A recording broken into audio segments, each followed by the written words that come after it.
Welcome to TradeAlyticsLive.com. This is Scott Mason. I want to talk about a few stocks this morning.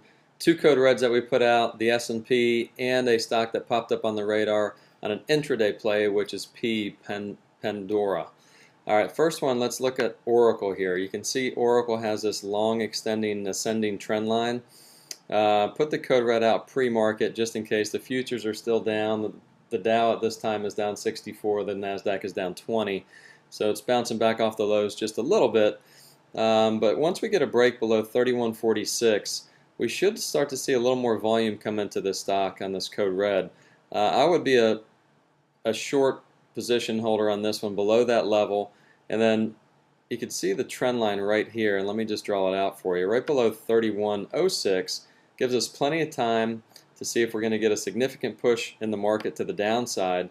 So I would actually be adding more to my short position below 31.06 to capture just a quick cash flow trade down to around $30 on Oracle.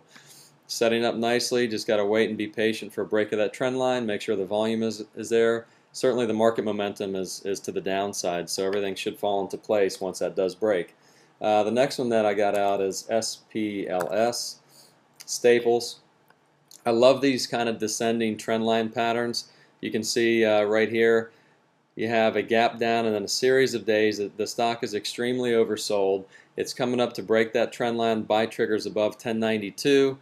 Adding more above 1105. If we do get a bounce in the market and volume starts to come into the stock, you can see where the breakout is right here. Adding more above 1105 should help this stock start to get stair-step higher into the higher end of the range around 1150 to 1165. Doesn't seem like a lot of money, but it's a cheap stock, so it could be anywhere from a 7 to a 10% return.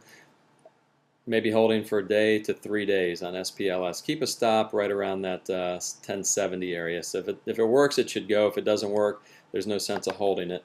All right, let's look at Pandora Media. Looks like it's getting a little bit of a short squeeze here.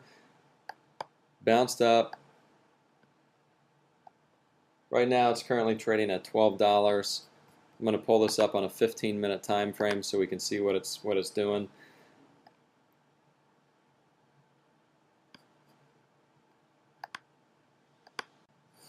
All right, so you can see how Pandora gapped up. There's a short squeeze here. This is a 15-minute time frame, but I am going to pull up a daily time frame so you can see that long-term resistance. But as of right now, it's forming a really nice bull flag on a 15-minute time frame. You can see it right here. The only way to trade these bull flags is to look at a few different things. It's gapped up, it's pulled back, it's consolidating. You're looking at the volume bars during the consolidation. Everything lines up. Got lighter volume on the pullback and consolidation. You got a big volume bar here on that pull. And now we're looking for a breakout above $12.05.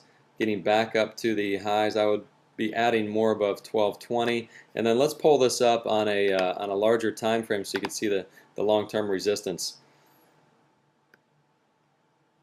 Right here is the long-term resistance, which is $12.30. Right into this area right here. You can see where it hit it, pulled right back, and now it's flagging. So once the bigger volume comes in and it pulls through that high a day, taking trades into $11 or $12.35 is prudent in this tape. But if it gets above $12.35 and closes on a 5 or 10-minute time frame above there, the next area there's a big gap fill right here, right into the 13 to 1350 area. So if I expand this horizontal trend line, which is a resistance, and it does represent the gap fill, then the target area actually becomes somewhere between 13 and 1350. So keep that on the radar. Okay, there's two code reds and then just an intraday play on Panera that popped up on the radar. I wanted to give you some insight on that, on what we're looking at, and how to trade it as it has this intraday 15-minute bull flag setup. This is Scott Mason, TradeAlytics Live. Enjoy your day. One more day till Labor Day weekend, and then hopefully we'll get some bigger moves in the market with more volatility, so we can recognize some better plays and make a lot more money for everybody. So have a great Thursday, and see you tomorrow morning, 9 a.m. Thank you very much.